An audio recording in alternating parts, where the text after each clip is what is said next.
He promised his wife he would return. But the letter she received told a different story.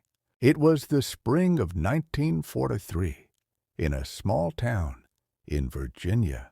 The cherry blossoms had just begun to bloom, their pink petals scattering along the quiet streets where families waved goodbye to young men boarding buses in uniform.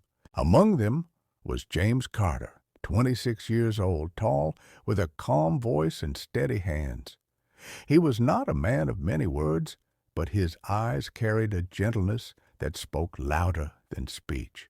James kissed his wife, Eleanor, on the train platform, holding her face in both hands, as though trying to memorize every detail. She was only 23, her dark hair pinned neatly, her eyes glistening with tears she refused to let fall. "I'll be back before you know it," he whispered. "I promised you forever, didn't I?"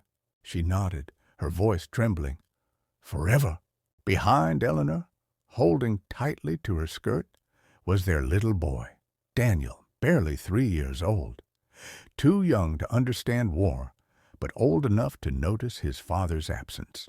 James knelt, scooping Daniel into his arms. "Be good for Mama, okay? Take care of her for me." The boy nodded, small hands gripping his father's collar. "Promise you'll come home, Daddy?" James pressed his forehead against his son's. "I promise." And with that promise, he boarded the train, the sound of the whistle piercing through Eleanor's heart like a blade. The weeks turned into months. Every evening, Eleanor sat by the window, waiting for the postman. Letters became her lifeline. Pages filled with James' handwriting, smudged in places from hurried writing under dim light. "Dearest Eleanor," one began, "I think of you and Daniel every night. The food here is rough, the cold is harsher, but nothing is harder than being away from you. I keep your photograph close. It gives me strength when my knees shake." Another letter read, "Daniel must be growing fast. Does he still carry his little toy soldier everywhere? Tell him Daddy is fighting alongside real ones now, and one day he'll understand why. I promise, my love, I'll come home to you both." Eleanor would press those words to her chest, sometimes reading them aloud by the fire while Daniel drifted to sleep beside her. His tiny hand often clutched a wooden toy soldier worn from his grip. Each letter was a thread, binding a family across an ocean. By winter of 1944, James and his unit were deep in Europe, facing battles that grew bloodier by the day. His letters became shorter, though never without love. "My dearest," one read, "if this war teaches me anything, it is how much home means. I dream of sitting by the porch with you, watching Daniel chase fireflies. Hold on to that picture for me, love. Soon I'll be there again." But then 1 week passed without a letter. Then another and another. Eleanor tried to remain calm. The post could be delayed, she told herself. War was unpredictable, yet in the stillness of night, fear wrapped itself around her heart, until one morning the knock came. It was a cold February morning. Snow blanketed the street outside, muffling the sound of the world. Eleanor was stirring a pot of oatmeal when she heard the knock on the door. She opened it to find a uniformed officer, his face solemn, his eyes heavy. In his hand, a sealed envelope. "Mrs. Carter," he said softly, "I am deeply sorry." Her hand shook as she took the envelope. For a moment, she could not breathe. Daniel tugged at her dress, asking, "Mama, who's at the door?"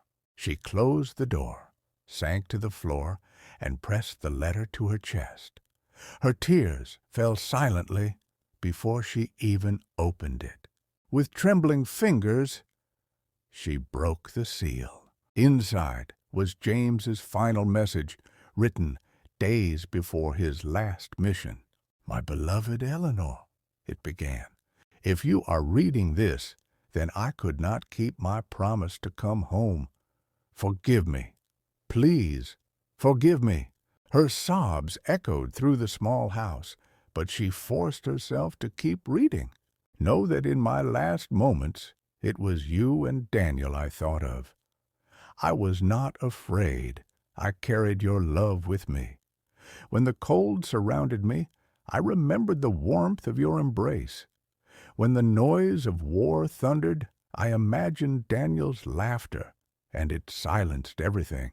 She pressed the paper to her lips, tears blurring the words. "Please tell Daniel his father loved him more than anything in this world. Tell him I kept my promise in a different way, by fighting so he could grow up free. And tell him I will always be with him, even if he cannot see me." And then came the final line that broke her completely. "Forever yours, in this life and the next, James." Eleanor fell to the floor, clutching the letter to her chest, her sobs filling the quiet house. Daniel crawled into her lap, confused, his small voice breaking the silence. "Mama, what did Daddy say?" She wiped her tears, forcing her lips into a fragile smile. "He said he loves us, sweetheart, more than anything." The little boy nodded, holding his toy soldier tighter, whispering, "I love him too." That night, Eleanor placed the letter in a wooden box alongside James's photographs. It would never leave her sight. Time passed. The war ended, streets filled with parades, bands playing, flags waving. But Eleanor's house remained quiet. Daniel grew taller, his shoulders broad like his father's, his voice deeper. He carried the memory of a father he barely knew, yet whose words lived inside him. On Daniel's wedding day, Eleanor handed him the letter. "Your father wrote this for you, my son. Carry it always." Daniel read it with trembling hands. Though he had no memories of James holding his hand on walks or teaching him how to tie a knot, he now had something more: his father's heart, written on fragile paper. Eleanor never remarried. She lived her life in the same small house, tending the garden James had once planted, sitting on the porch at dusk, as though waiting for him to return. Every evening she opened the box, unfolded the letter, and whispered, "You promised me forever, and in a way you kept it, because love, true love, does not end at the battlefield. It lingers in letters, in memories, in children's laughter, and in the quiet strength of those left behind. Promises are not always kept in the way we expect. Sometimes they are carried in memories, in love that refuses to fade, in words written on fragile paper that outlasts time itself." James did not come home, but his last goodbye was not an end. It was a reminder that love can endure even the silence of loss. Did this story touch your heart too? Share your thoughts in the comments.